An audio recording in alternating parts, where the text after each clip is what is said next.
Stocks में invest करना चाहिए या म्यूचुअल फंड्स में या फिर दोनों में? अगर दोनों में तो किस में कितना इन्वेस्ट करना चाहिए? ये कुछ ऐसे सवाल हैं जो एक फ्रेश इन्वेस्टर से लेके जो एक्सपीरियंस्ड इन्वेस्टर है दोनों को परेशान करते हैं। नमस्कार दोस्तों, मैं अनीश कुलकर्णी और आज हम इस वीडियो में इस प्रॉब्लम को हमेशा के लिए सॉल्व कर देते हैं।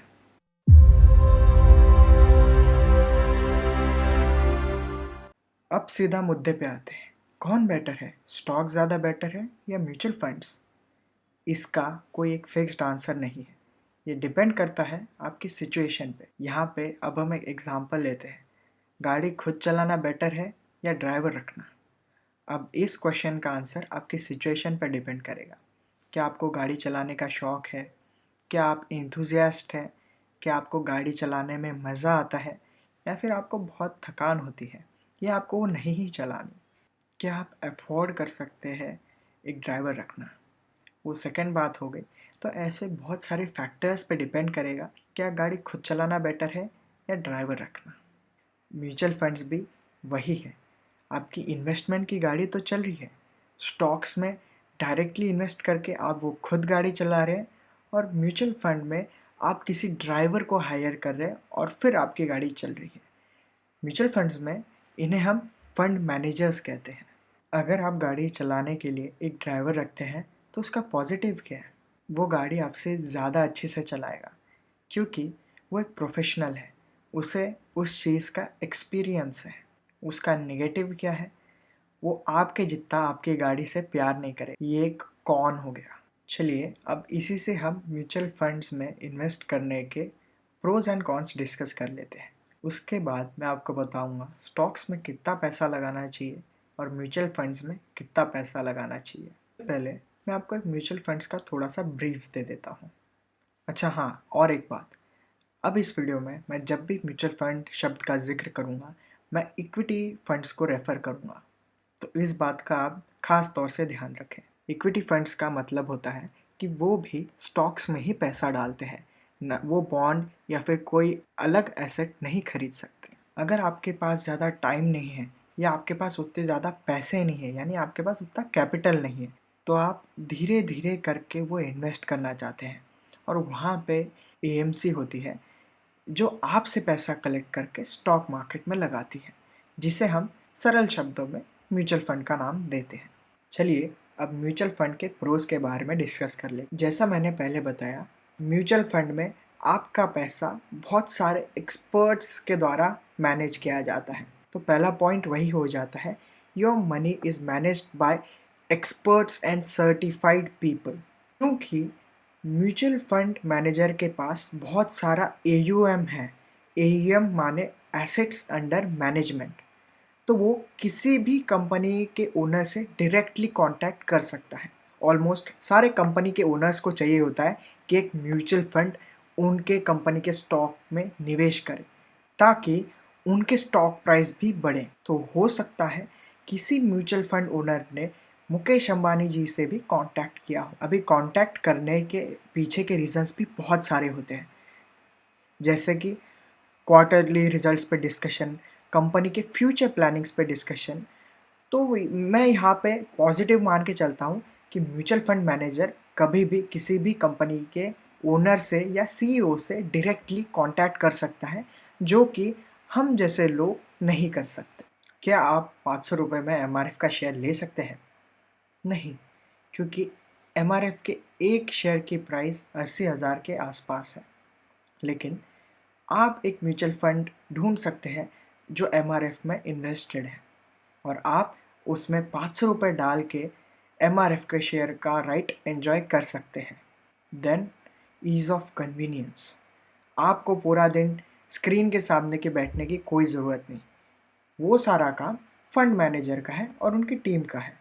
तो यहाँ पे आप बस म्यूचुअल फंड में पैसा डाल के आराम से अपना डे एंजॉय कर सकते हैं। तो ये तो हो गए म्यूचुअल फंड के सारे प्रोज।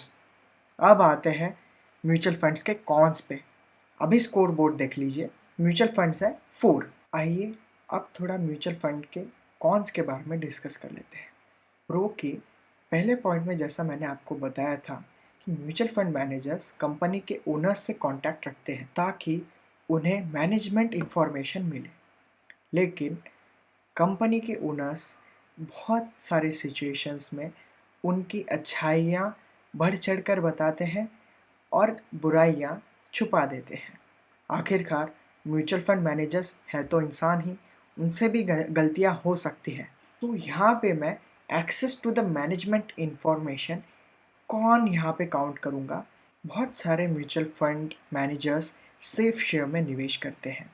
नौकरी किसे प्यारी नहीं होती, भले उनके 20% रिटर्न ना आए, लेकिन वो पूरी कोशिश करते हैं कि उनके रिटर्न्स -20% ना जाए। अगर ऐसा हुआ तो उन्हें नौकरी से हाथ धोना ही पड़ेगा, लेकिन बाद में उन्हें फिर किसी एएमसी में नौकरी मिलना बहुत मुश्किल हो जाएगा। Then entry and exits are not in the control of mutual fund managers. मान लीजिए अभी बेयर रन चल रहा है और बहुत सारे रिडेम्पशन रिक्वेस्ट्स आ रहे हैं, तो म्यूचुअल फंड मैनेजर के पास और कोई चारा नहीं है, उन्हें उनके शेयर्स बेच के वो रिडेम्पशन रिक्वेस्ट्स एक्सेप्ट करने ही पड़ते हैं और इसका उल्टा कर लेते हैं। अब मान लेते हैं बुल रन चल रहा है, भले ही स्टॉक मार्केट ओवर वैल्यूड है, लेकिन म्यूचुअल फंड मैनेजर्स कैश पे नहीं रह सकते क्योंकि बहुत सारे इन्वेस्टमेंट्स आ रहे हैं और मेरे हिसाब से 20-25% तक ही वो कैश पे रह सकते हैं। तो इस मामले में ये बहुत बड़ा एक कॉन हो जाता है। अब आते हैं स्टॉक्स के कॉन्स पे। पहला, स्टॉक मार्केट सीखना एक बहुत कॉम्प्लेक्स थिंग या फिर बहुत मुश्किल काम है। तो यहाँ पे स्टॉक मार्केट में इन्वेस्ट करना एक कॉन है। यहाँ पे बहुत ज़्यादा फ्रीडम है, एसेट एलोकेशन का रूल फॉलो करना इज़ नॉट कंपलसरी। तो यहाँ पे ये एक बहुत बड़ा एक मेजर कॉन है। आइए अब स्टॉक मार्केट में इन्वेस्ट करने के प्रोज देख लेते हैं।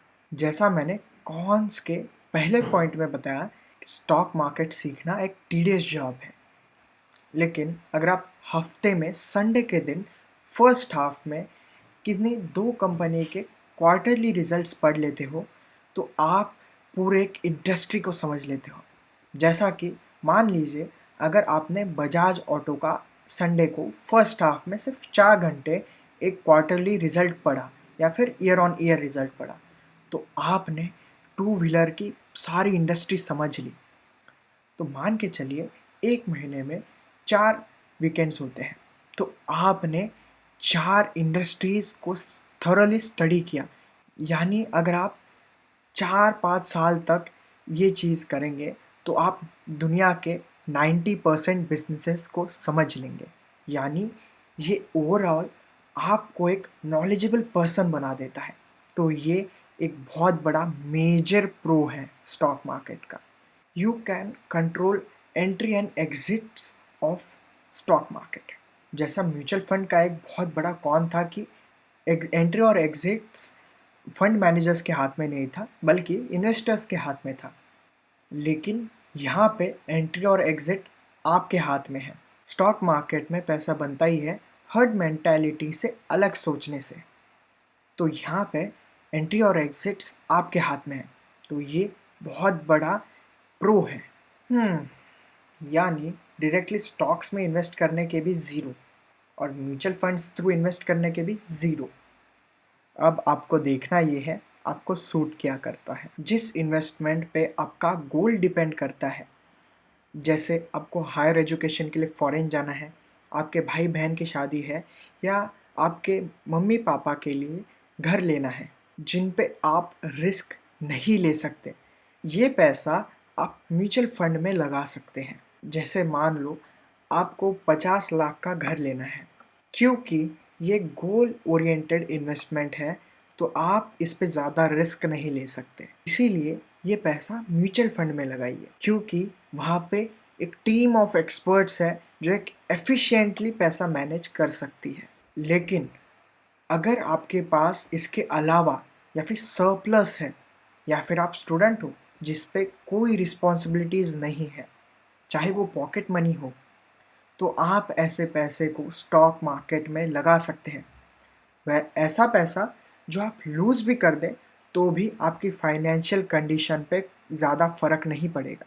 हो सकता है शुरू में आपको नुकसान भी हो, लेकिन इन द लॉन्ग रन आप एक इंडिपेंडेंट इन्वेस्टर बन जाओगे और अपनी गलतियों से बहुत सारी चीज़ें सीखोगे। अगर आप आज स्टार्ट करोगे तो अगले 5, 6, 7 साल में बहुत ज़्यादा चीज़ें सीखोगे और उस समय जब आपकी सैलरी बढ़ेगी या आपका प्रमोशन बढ़ेगा तो आपका कैपिटल भी बढ़ेगा। प्रॉब्लम पता है कहाँ आती है? जब आप 30-35 के हो जाते हो, सैलरी तो अच्छी आ रही है, कैपिटल भी अच्छा है, लेकिन स्किल नहीं है। मतलब पैसा आ रहा है, लगा रहे हैं, लेकिन वो स्किल नहीं है तो बहुत ज़्यादा गँवा भी रहे हैं।